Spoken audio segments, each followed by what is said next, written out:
Good morning, beautiful people of the internet, and welcome back once more to the Sunday Special Live. And we are joined by Helen, Chorley, Piotr, Rusinek, Adam, the G. Lawrence, myself, Jay Howard. Helen's back, looking stunning as always. Adam, how are you feeling today? What's going on? You're in London. I'm in London and it's freezing. Yeah, we've got rugby after this, and it's 0 degrees here in the Midlands. So hopefully you've got a couple of degrees on us down there, H. But I'm hoping it's going to increase relatively quickly. It usually does this time of year, doesn't it? We're seeing the back end, but it's still a little reminder that there's a sting in the tail of winter. Perhaps that's the thing. So if I crack on with what's in the supplement this week, so standard sort of macro roundup, but it's always an interesting week when this is the week of the quarterly week where the Bank of England go around doing their regional breakfast briefings. So as regular listeners will know, I usually go to those if I can. There's not many that I've missed. There might be the occasional one that sometimes drops in a summer holiday or a half term or something like that. Not normally a summer holiday because no public sector workers work in summer holidays today, let's face it. But I sometimes miss the odd one, but I've made 95% of them for the last 7 or 8 years. And I'm the annoying guy who sits in the middle of the front row, attentively, the guy who talks to the Bank of England rep beforehand, the guy who talks to the Bank of England rep afterwards, the guy who asks of course I am. You knew that, right? And tries to ask the questions that other people aren't asking, which is probably the toughest bit. I got told off this week because I asked 2 questions. You're not allowed to ask 2, but I did get away with the second one right at the end, so that was good. My first one was around my sort of soapbox around services inflation, because I'm concerned that everyone's sort of saying, oh, inflation's fine, because they're looking at the number, but really what they're not doing is do what the Bank of England happily are doing, which is to say, well, energy prices are coming down, so that means that ultimately they're actually deflating at the moment, and jolly good, because cheap energy means growth and productivity. So that's a massive help to the economy. And the current forward curves are showing a continuing drop in the price of gas, which helps a lot. We still make 40% of our electricity in the UK by burning gas, remember?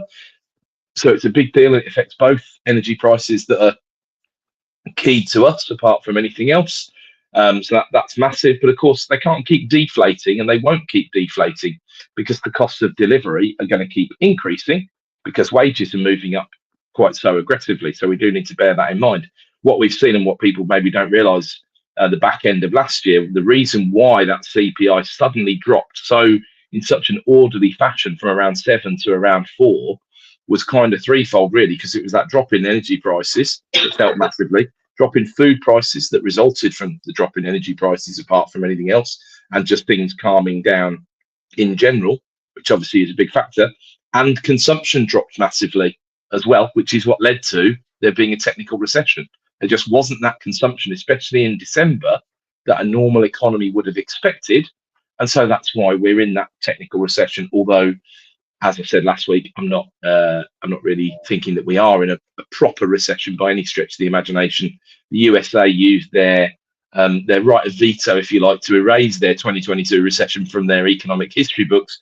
And I said last week, I think they probably got that right, to be honest. And I think we should probably do the same if the press allow us to do so. That would probably be quite helpful. So when those stop going down, while services inflation is still 6.5%, my first question was about services inflation, and I was a bit worried because the bank rep said, well, it's coming downwards, but actually the last 3 months it's gone upwards. So I'm always a bit concerned that, the devil's in the detail, and it really hasn't come down in the same way that any of those other things we're talking about have. And remember, it's 47% of CPI. He tossed into the mixer that wages are also expected by large company owners to be up in the sort of 5% plus bracket this year, which again, this is not congruent with the 2% inflation target. You could say people are still catching up on some of the hardships from sort of 2021, 2022, 2023, but that's not what the figures say. So that's concerning. Now, the second one was on the back of something he said, which I hadn't given a lot of thought to, which I always find disappointing because I try and give a lot of thought to everything, as you know. And it's about savings. And actually, savings are around about 10% at the moment, the savings ratio, which is high, right? Why is it high? Well, to put it into context, 2016 onwards, the savings rate was about 5%, roughly, lived between about 4 and about 6. 5% was about average. Then post-pandemic, it's kind of lived between 6.5. Now, during the pandemic, it went to 20% plus because you couldn't imagine anybody being more scared. And also, you cut off a lot of the stuff people want to spend money on. So why not save it? That was the real two big drivers. But when you take that blip out the graph, you really got three things going on for savings at the moment. Number one, people are still scared about wars and stuff like that, geopolitical situation. And then number two, they're also worried about the employment landscape. So for those who don't know, the figures that we all rely on so much to look at unemployment are pretty much up the spout at the moment at the ONS. And they're revising all of this and releasing a new labour force survey. But of course, being a government department, or I should say non-governmental organisation, sorry, completely independent of the government, of course they are. Although, of course, the government appoint all the major people in the ONS, so how independent that is, you can decide for yourself. But that will be ready for September, I'm delighted to say. So that's only 7 months away. Not ideal when the Bank of England based a lot of their decisions on how the unemployment rate is doing. But I've got an but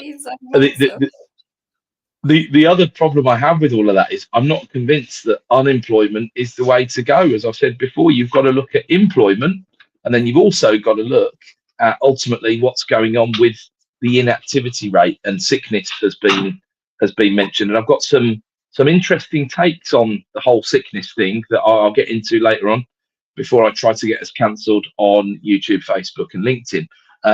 But I'll make it as objective as I possibly can, as I always do. So that was the meat of the questioning the grilling that I gave the rep, really, and he did a very good answer on the savings side of things. And like I said, so they're expecting savings to go up from the 10% that they're already at the moment. Now, economics in some level is quite simple sometimes, and in this instance, it's quite simple as well, because from an economic perspective, there's only really two things that consumers do in this particular definition. They consume or they save. It's one or the other. So if 10% is being saved, 90% is being consumed. If 5% was being saved, 95% is being consumed, right? Now, we're talking about really, really, really, really big numbers here. Because consumption is, around about 62 plus or minus a bit percent of GDP, depending on whose measure you look at. So GDP, 2.5 trillion pounds these days after inflation and all the rest of it. So you're talking about 75 billion quid or so if you take 60 odd percent of 2.5 trillion, and then you take a 5% differential of that in between consumption and savings between pre-pandemic and post-pandemic. 75 billion quid not spent. So what does that mean? Well, if you save it, it means there's interest these days, and so there's income tax on those interest rates, which is positive. But then also, if you're not consuming it, you're not spending it, what's the government not getting? It's not getting VAT, right? So 75 billion not spent, 75 billion VAT. I assumed about 90% of that would be liable to VAT, because VAT is liable to everything that's kind of discretionary, realistically. So we're talking about a differential of about 13.5 billion quid of tax, which is before you consider not just VAT, but employers' national insurance, all the other associated taxes with producing more goods and services, apart from anything else. And then, of course, there's the multiplier effect, as it's known in the economy, which layers that up and up. So savings is bad for the government, and the government would rather that only 5% was being saved rather than 10%. I actually think Jeremy Hunt being in number 11 is probably the best person for trying to engineer this sort of thing. It's the sort of thing that his Treasury have been really, really good at. But ultimately, if people are worried, you can't force them to consume. And if there's latent equity, which is an issue, some people see it as a tax position issue. There's lots of different issues that it creates, but if you can't tax it, then you've got to get the tax money from somewhere else, or the government's got to spend less. I mean, it really is as simple as all of that. So that's a problem that Jeremy Hunt may try and address once again when he gets to his spring statement. We're only 2 weeks away from the analysis of the spring statement. You'll be pleased to hear, which is going to be, let's face it, the current ruling party's last bullet in the chamber to have a go at even looking like they might have any chance of winning the next election. So that's where we are on that front. Talked a bit about bond yields, as I always do. So around about 4% is the yield that we're swimming around at the moment. We closed the week below 4, even though the one positive piece of news this week for the economy was that the PMIs, the Purchasing Managers Indices, that I like to talk about so much, the flash PMIs were out, and they're showing that services are still doing really well, which, let's face it, is going to continue to be inflationary and is going to continue to keep that inflation rate up higher than they want it to be, apart from anything else. But it's a good sign for the economy, and it's a good sign for employment. And if we can't trust the employment figures because they're up the spout, we've got to really default to looking at the PMIs to see how well or not the companies say that they're doing, because we haven't got the same measuring issues with that one metric. So interestingly, employment itself is about 75% of the workforce as the ONS define it, which is 16 to 65, even though that's not the age at which education finishes anymore, and it's also not the age at which pensions start anymore. But there you go. They still haven't changed that one. I'm sure they'll get around to it in about 2028 because they're obviously quite busy. But that's where we're at, 75% employed. The figure before the pandemic was 76.2. So this 3.8% unemployment is a bit of a false dawn, because you've got so many more people inactive, on the sick list, etc., etc. And as I say, I've got a bit more to say about that. But that was the macro piece, which then what perhaps maybe people don't realise, I haven't gone into this in any level of detail before, but I did this week and really enjoyed it, to be honest, because I am that sad. So the Bank of England every quarter produce a monetary policy report. They have 8 meetings a year, but only after 4 of those meetings do they produce a full report on the state of the economy. So it's quarterly, right? Now, when they do that, they then go in and speak to the Treasury Committee, which is made up of 7 or 8 MPs who are involved in the Treasury, who question them accordingly. Now, no one really, when they think about it, will be too surprised to hear the first question that the Bank of England committee. So they went in with the governor, Andrew Bailey, who, again, long-suffering listeners will know, not highest-rated economist in my books, let's face it. Ben Broadbent, the deputy governor, extremely experienced economist, lots and lots of miles on the clock. There's some amusing stuff around him and Andrew Bailey agreeing on every vote, which they got accused of groupthink, which I thought was funny, because I think Bailey just copies Broadbent, is what goes on. It's nothing to do with groupthink. Bailey doesn't know what he's doing, so he copies the best guy or the longest serving guy. It's a pretty good tactic, but they're onto him on that front, unfortunately. Although I'm stunned to say that Bailey actually, against a couple of the MPs, he made absolute mincemeat of them, which to my end just made me realise just how poor the standard really is, even in the Treasury, of some of the front bench ministers, which is pretty tragic, to be honest with you. I'll get into that in a little shade of detail, but it's a 36-page long transcript, back and forth between the four members of the bank committee. So Bailey and Broadbent, deputy governor and governor, and then 2 of the externals. So one of whom, Swati Dhingra, is the only dove left on the committee. So she wants to cut rates. She's the one who voted to cut at the last meeting. And then Megan Green, who is another external from the US, who's the one who changed her vote from raise to hold at the last meeting. And I'm becoming a Megan Green super fan. 90% of what she says, I'm like, this woman really, really gets it. And I'm so glad that she's on the Monetary Policy Committee, because she is talking absolute sense at this time. She brings experience from the US. So she also brings intercontinental real life examples of what the Fed's done over time, which hasn't been perfect. So I could probably put the MPs into 3 buckets who asked the questions on the committee. One, which Therese Coffey, who, how she's ever been a front bench minister, I have got no idea, frankly. Bailey made a complete mess of her. She quoted a few things which are just simply inaccurate, which she might as well have put them straight in the shredder. And then when she did score her 1 point, which was basically that Bailey and Broadbent always agree with each other, she then went to correct something else that they'd said, and they had to explain in kind of 5-year-old language why she was wrong, because she hadn't interpreted it correctly. So that was a bit embarrassing. At the other end of the spectrum, there's an MP, I can't remember his first name, Barron. He asked some absolutely magnificent questions and really sort of held their feet to the fire accordingly. Unfortunately, the problem is the committee really wanted to know the answer to one question: when are you putting rates down? Now, that's the question that everybody wants to know the answer to. But of course, their driver for finding that out is when can they start trying to win the election, because rates are coming down and they can claim victory. That's the only reason they want to know, which is unfortunate, because I'm a bit more interested in economically what's going on in the country. Now, they got into, why did Dingra vote for rates to go down? Now, she's got concerns over tightening, staying high for too long.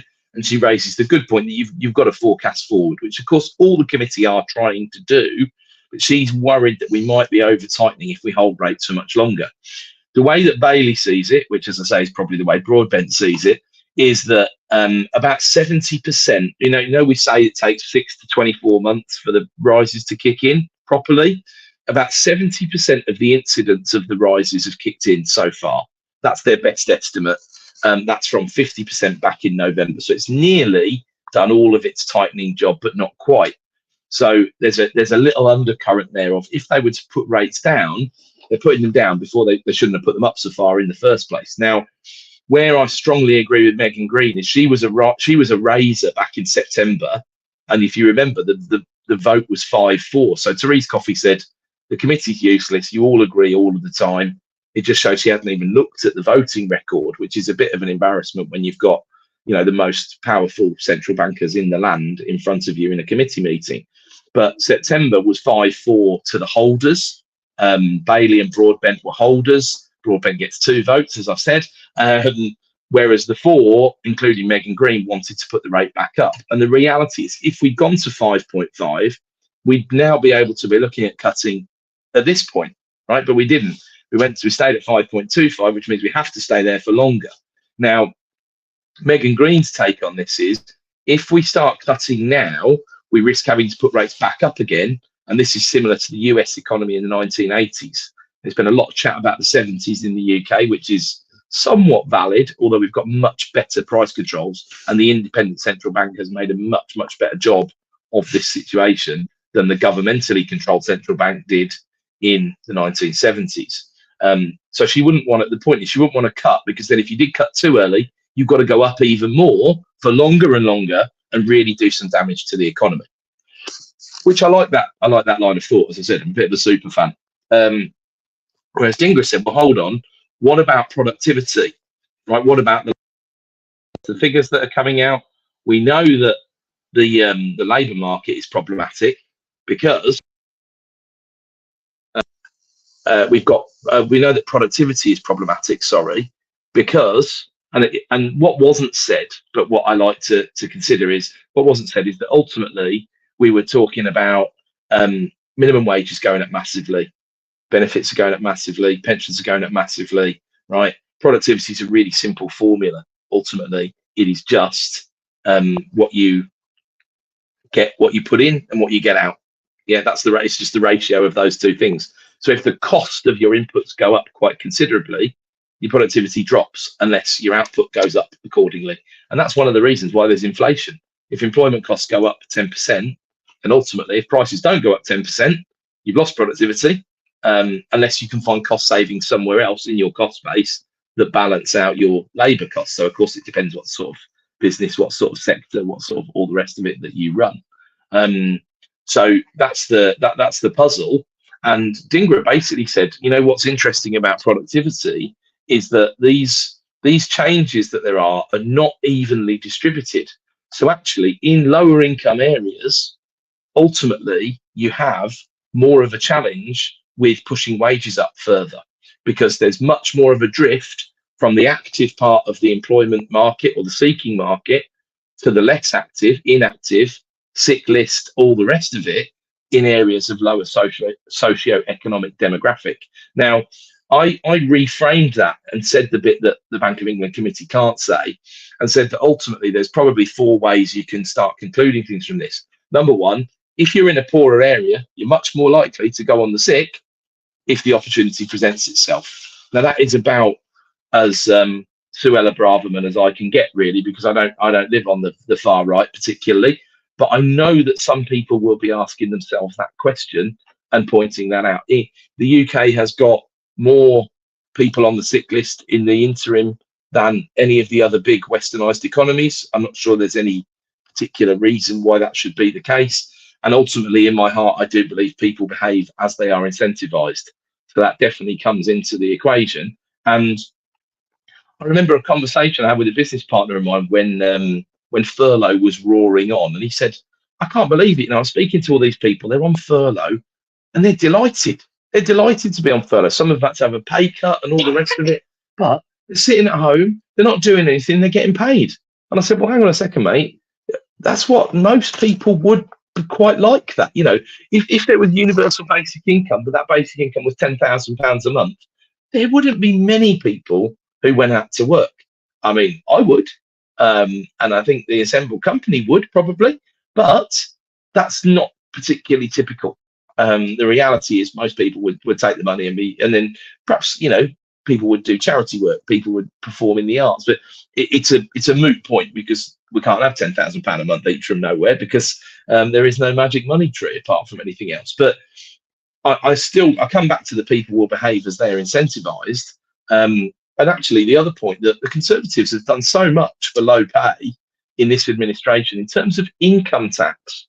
They've absolutely transformed the landscape since 2010. You know, although the tax burden is very high, income tax is lower, right? The income tax burden is lower, and a lot of people don't realise that. They've massively increased the personal allowance. There's still problems with, you know, you go to work and you lose 55% of your universal credit for every pound that you earn. So you're taxed at 55%. There's this other massive cliff that's appeared in the tax system because of taking away tax-free childcare now.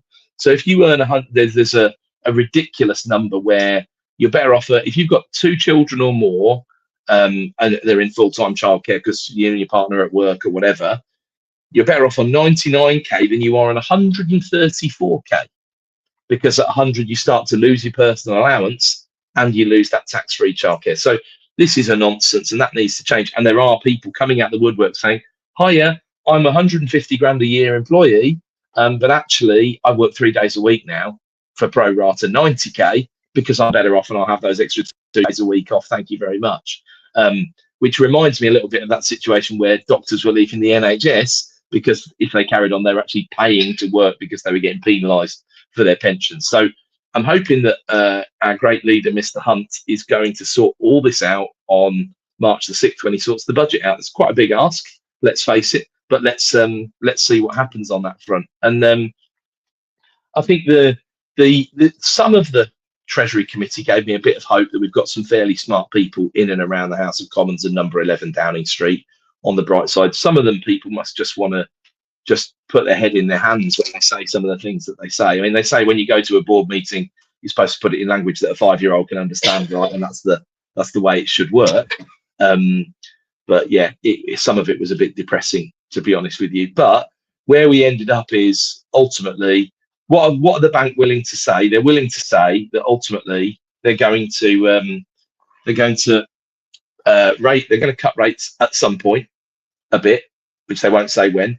And the biggest conclusion really is they're comfortable with what the market thinks the interest rate path is, which is a total departure from the last 2 years worth of market interest rate predictions. And in fairness to the bank, they have been more accurate about what would happen to the base rate than the market has been. They have been more accurate. The market's gone over the top, it's been over emotional, it's done all those things that markets do, which is good, because if the bank's on board with it and the market's on board with it, it does look a lot calmer. And remember, they're happy if inflation comes back down to 2% over the course of 3 years. And as I've said before, we all know that 3% plus is a more realistic and attractive rate of inflation at the moment.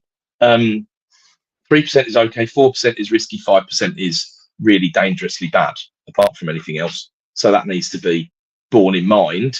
But I don't think the Treasury are too unhappy about 4% in reality. I think the government are quite chuffed with that. But at the moment, like I said, all they want to do is try and win the election, aside from anything else. So that's their big level of concentration. Can they do it? It's going to take something else for them to do it, especially after that brawl, or whatever you want to call it, in the House of Commons, the verbal brawl earlier this week. Whether we're looking for a new speaker and all the rest of it. It did make me think about the point that I've made a number of times recently. But I did have one more point I wanted to make, and that's a long summary, but it was a super long supplement this week. But there is a chance of a Big Short moment here. Not that I'm saying I think it's going to happen, because remember, in the Big Short, like Burry and everybody else, they know that the housing market's going to explode, because there are these time bombs in the system where promotional rates drop off and all the rest of it, right? So the point is, there's a big payoff number of bets and near certainty that it's going to happen.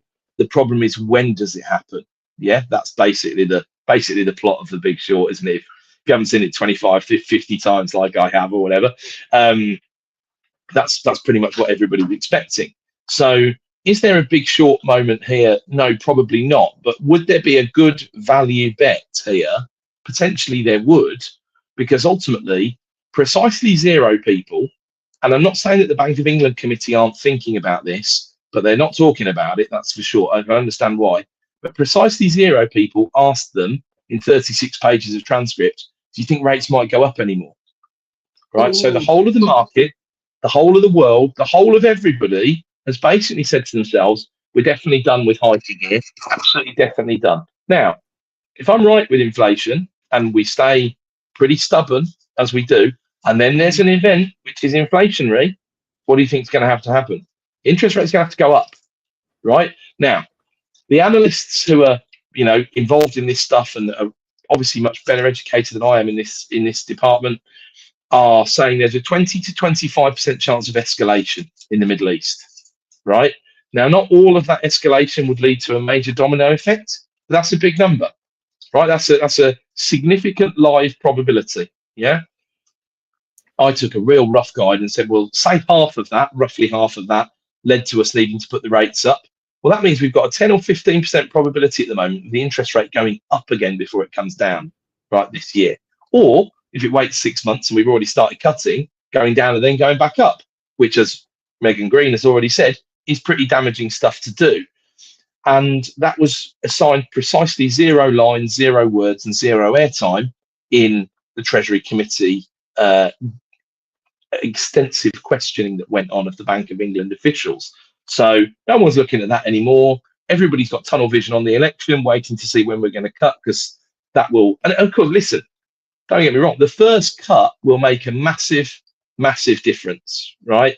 And I'll probably just round off by saying, so don't worry about that, but I'd imagine that's a probability of something around 10 to 15% at the moment.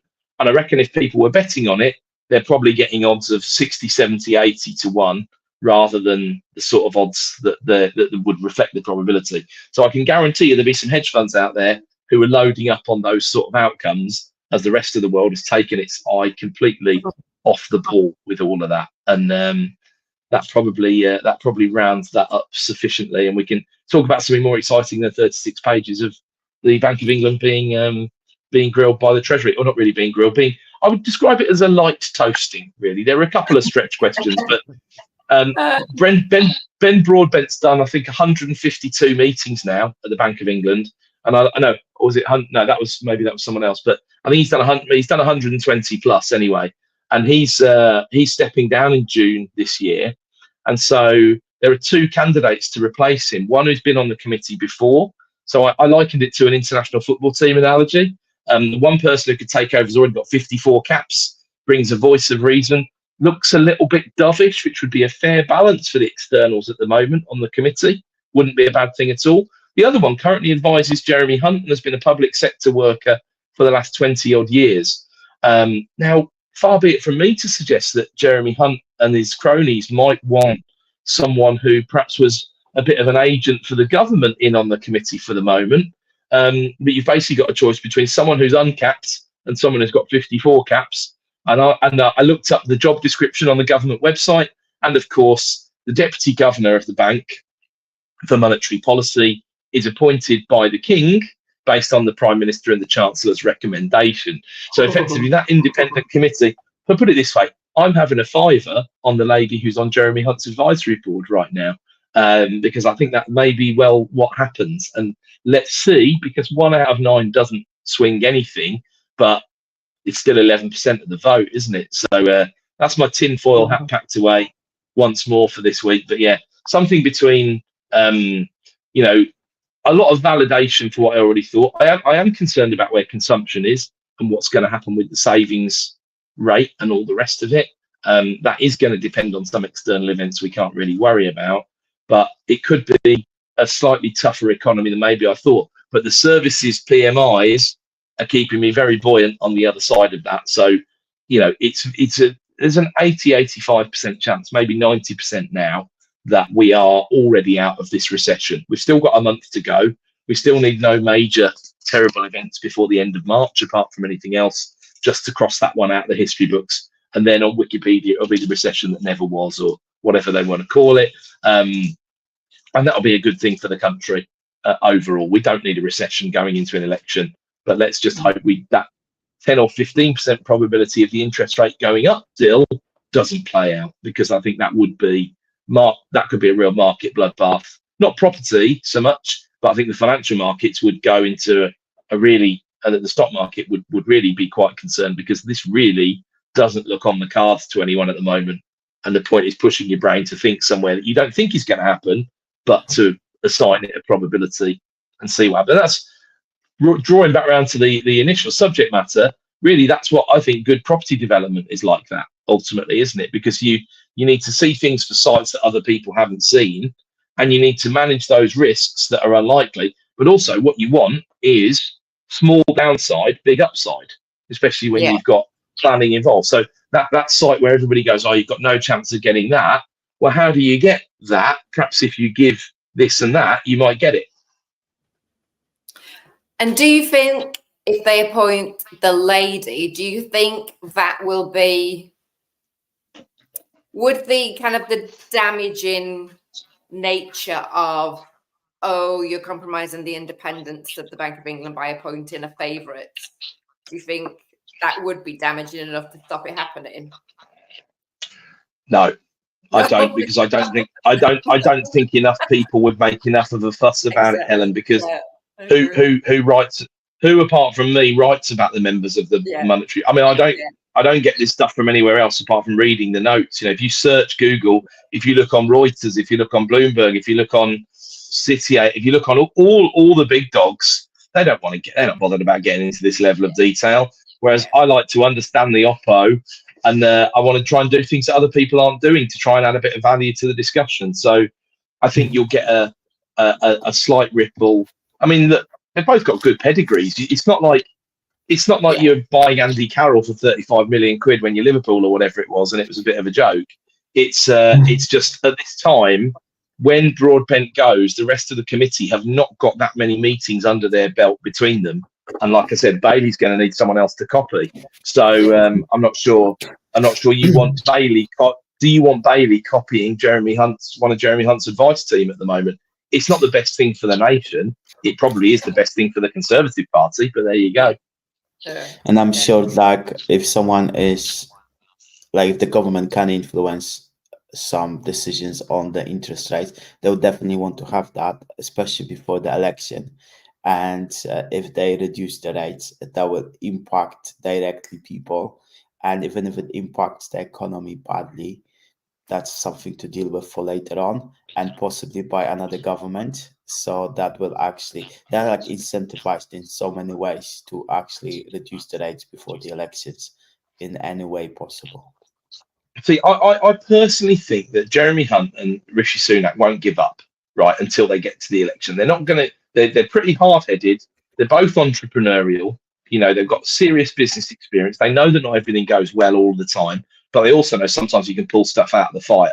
Now, you know, I would say the betting markets are relatively in the know in terms of a lot of this stuff, but it was pointed out to me the other week that the betting markets have got a lot of the large major political events of the past 10 years pretty badly wrong. Brexit, for example, Donald Trump getting elected. I remember he was given about a 22% chance before the election took place. I mean, literally the day of the election, and obviously he won.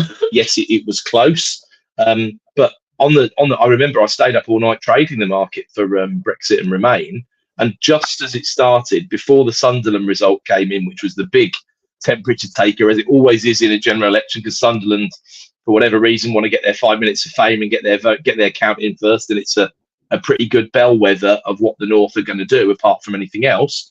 And it was a 91% chance that Remain would win and a 9% chance that Brexit would win. And that's why it was such a big shock. So perhaps we can just ignore almost what the Labour Party are doing, but you can't ignore the by-elections. Now, whether the tactic of we're not really trying in the by-elections at the moment and then we're really going to try hard at the general election is going to be enough, I don't know. Whether any kind of Labour rebellion around Gaza or not, although obviously events in the Commons this week have changed all that again.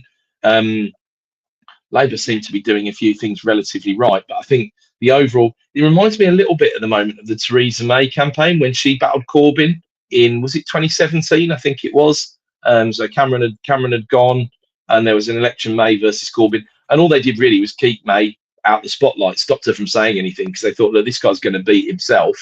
And then if you remember, it was a really weak election. It was a weak turnout. They only were able to form a majority government by a coalition with the DUP, who they had to effectively bribe with, I don't remember, but it started with $1 billion or so, didn't it? And then there was a bit more over time. And then that was a complete difference to Boris, who came out in 2019, gunslinging, guns blazing, and absolutely beat Corbyn into a cocked hat and won with an 80-seat majority. And at the moment, Starmer looks more May than he looks Johnson on that front, although politically he looks similar enough to Sunak for that to be lukewarm for anybody. And is anybody still angry enough about COVID, angry enough about the way that Number 10 did the cheese and wine thing, angry enough about they might well be angry enough with the state of the NHS. And if you were really, really fair, you'd probably not blame 100% of that on the Tory party, because post-pandemic, there will be health services struggling. But you've got to look at what health services worldwide are doing and how they've rebounded since the pandemic as well, in order to get an objective picture. And I'm not a Tory party apologist by any stretch of the imagination, so please don't think that I am.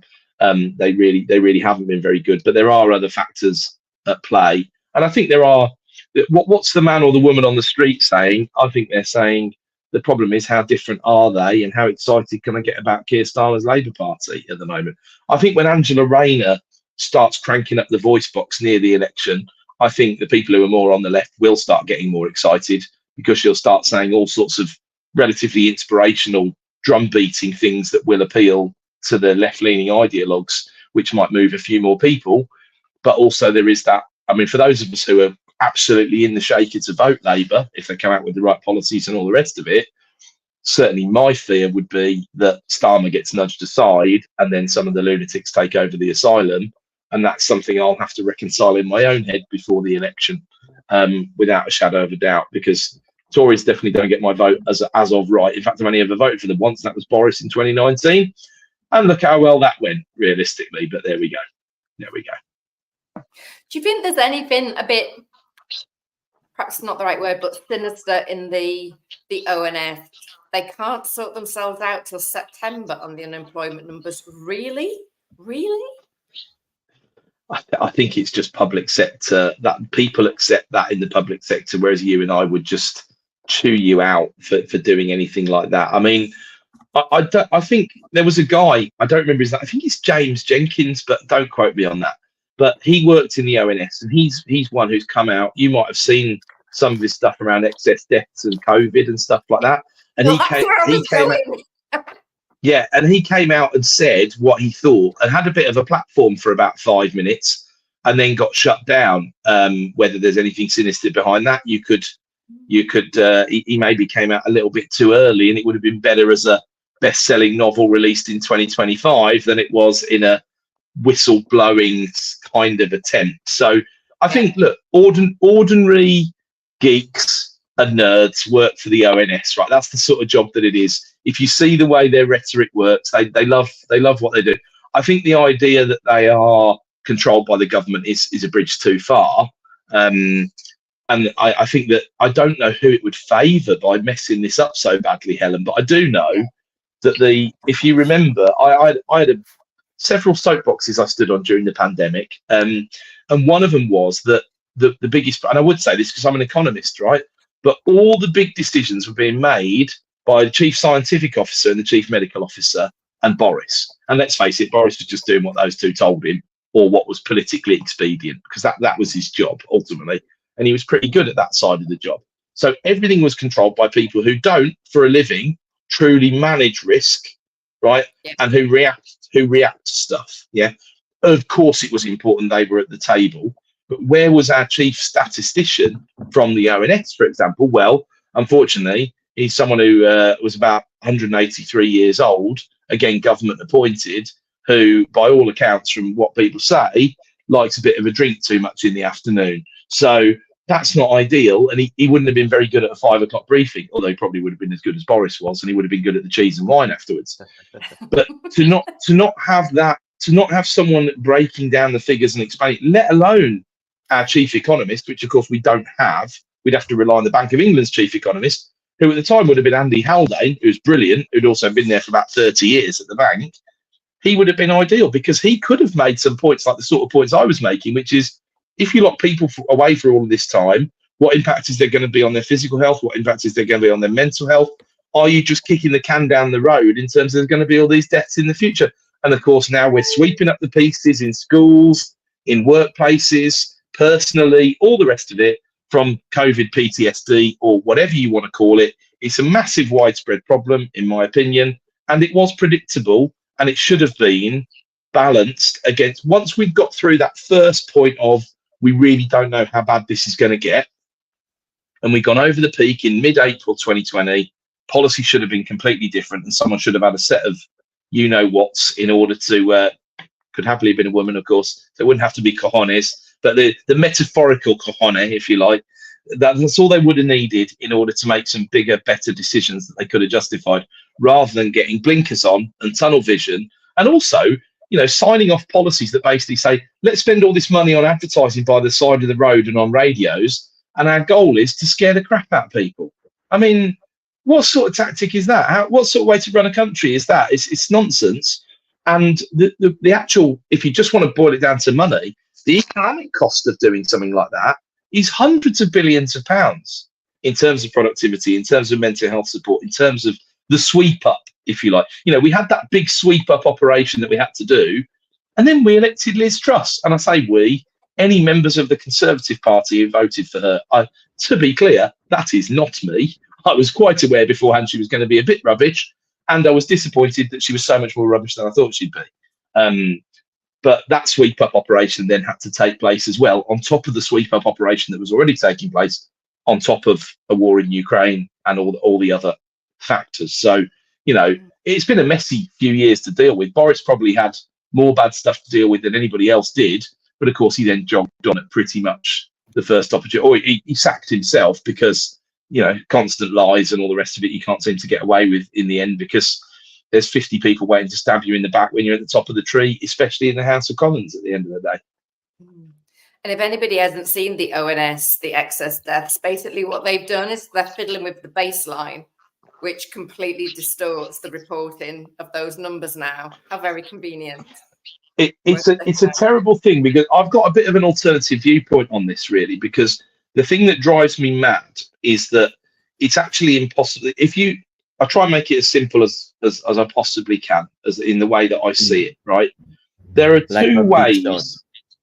There were two. Yeah. Here's Margot Robbie in the bath with a glass of champagne. Yeah, I can't do that for you, Piotr. I'd love to, but I can't. But I really think there's probably two things to consider, right? Number one, COVID itself and what actual impact that had on people's health.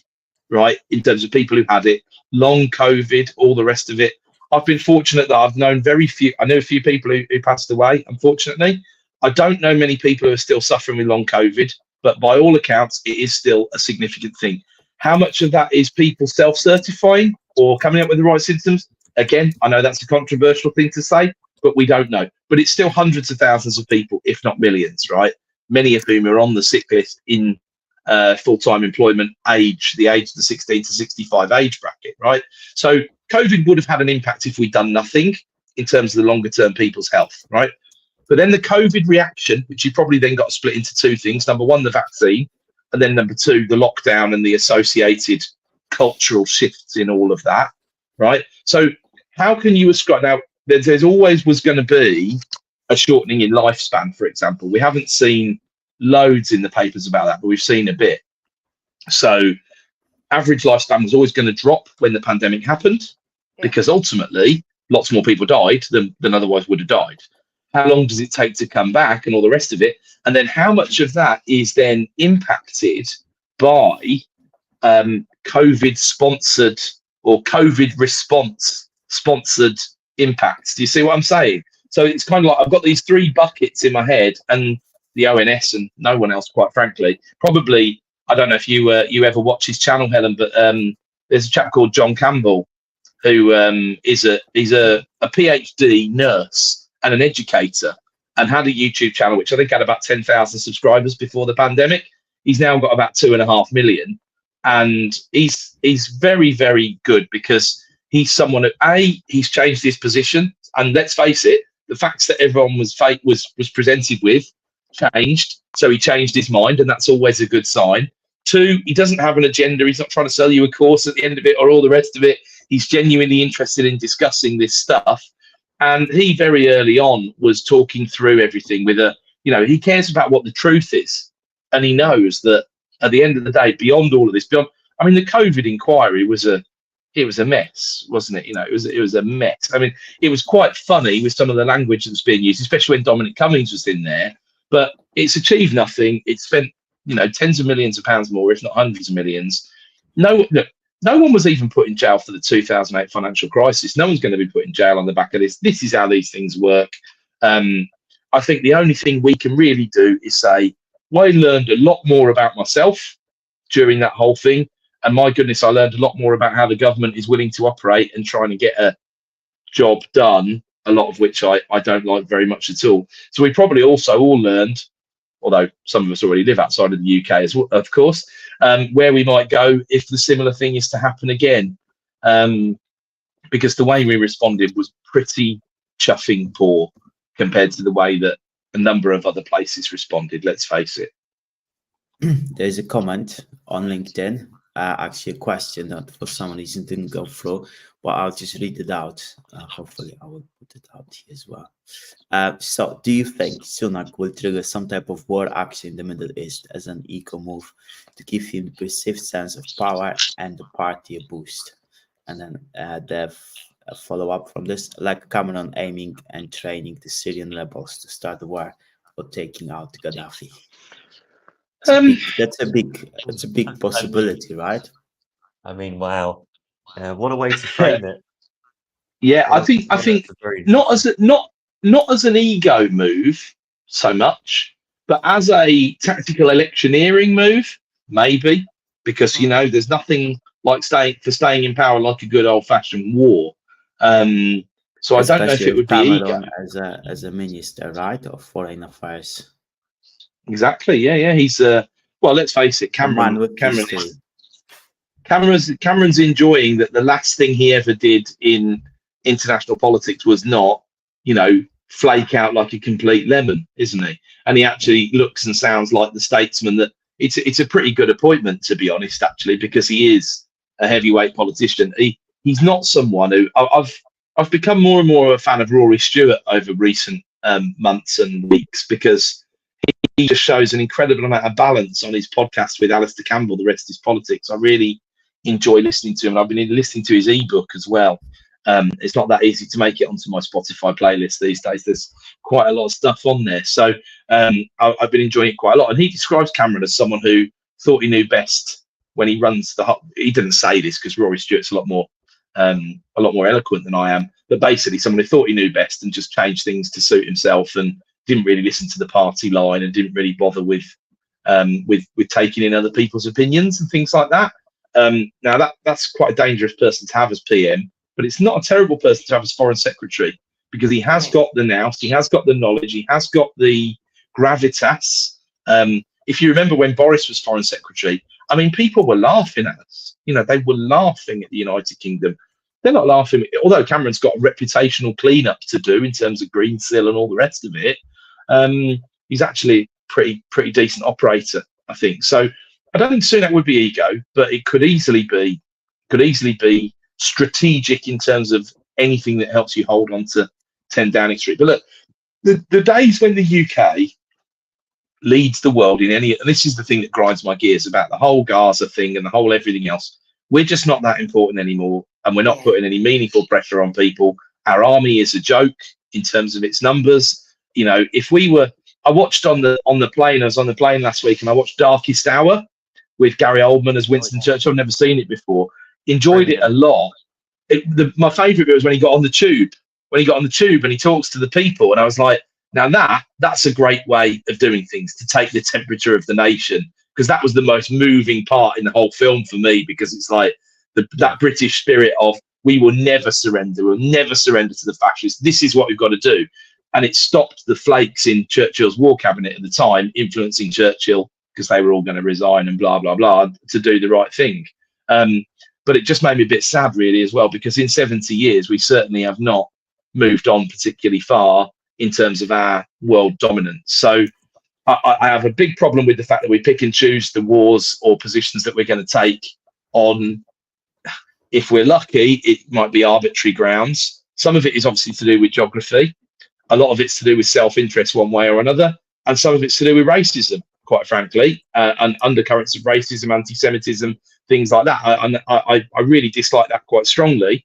And so I find it difficult to necessarily balance a lot of these geopolitical arguments, because there's no equivalence. There's no moral equivalence. There's just what you think because you're on one side or the other of a political divide.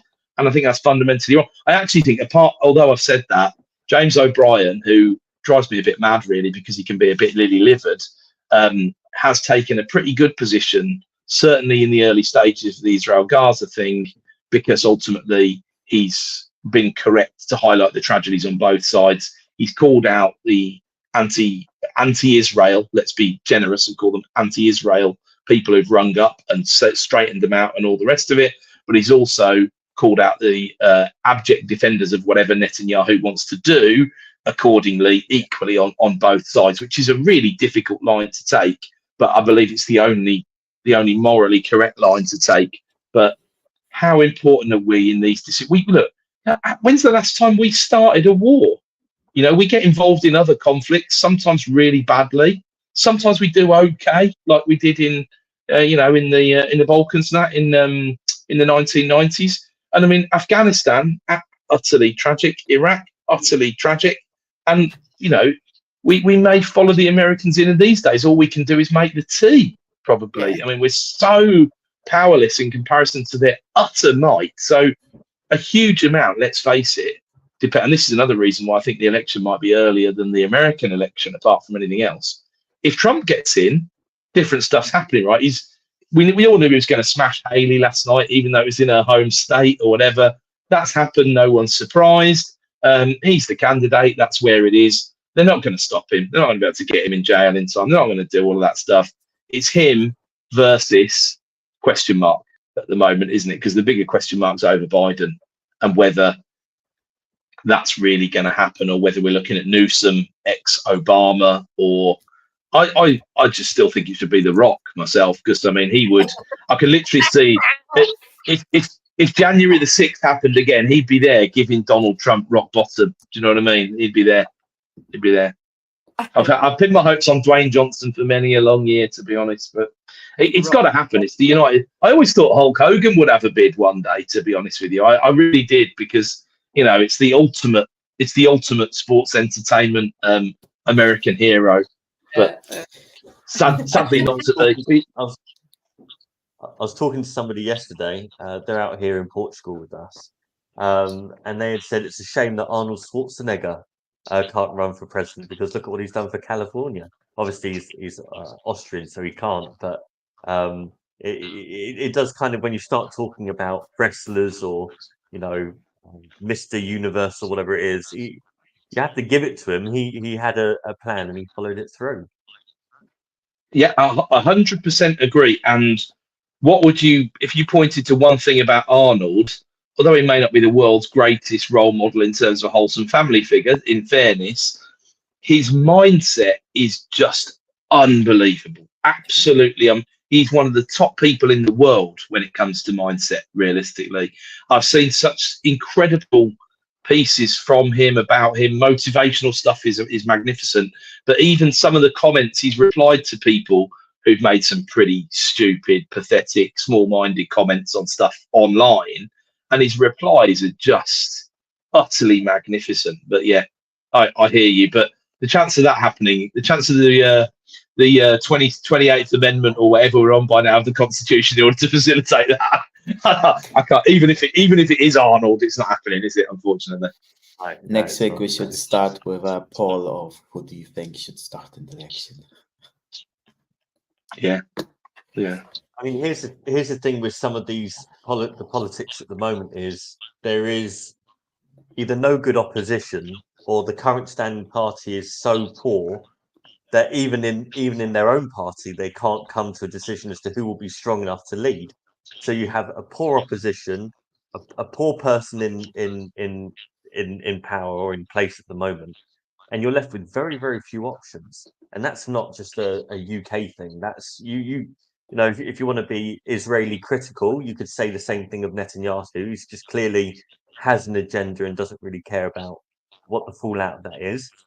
You can look at America and you say, okay, well, this guy clearly isn't putting his own pants on in the morning. You can look at the UK and say, you could say so many different things. Is that the American pants or is that the British pants? Just to be clear. British pants. Both. I should have said knickers. That would have been better. He can't put his own knickers on. It's an issue that's pervasive. It's a big global issue at the moment. You look at Putin as well. I mean, someone's clearly not giving him a hug when he was 4 years old. You know what I mean? There's problematic politics no matter where you look. I reckon imagine if our king had been in the SAS or the SBS. Do you know what I mean? That's the effective equivalent, isn't it? Realistically, I mean, it's some pedigree to go and do that job. That's for sure. But well, the history books reflect that the longer a dictator stays in power, the worse things get, and the more that they come apart at the seams. And there's countless examples of this over time. And this is just harking slightly back to COVID. The reality, the authoritarian regimes in the world have never had such a good time in the sun because they were able to make some pretty sensible, pretty significant decisions without taking the temperature of the people, right? And largely speaking, a lot of those authoritarian regimes, I'd put China to one side because they didn't cope with it very well at all, but who knows what the truth is and what's gone on in China over that whole event. I mean, you're never going to get there realistically.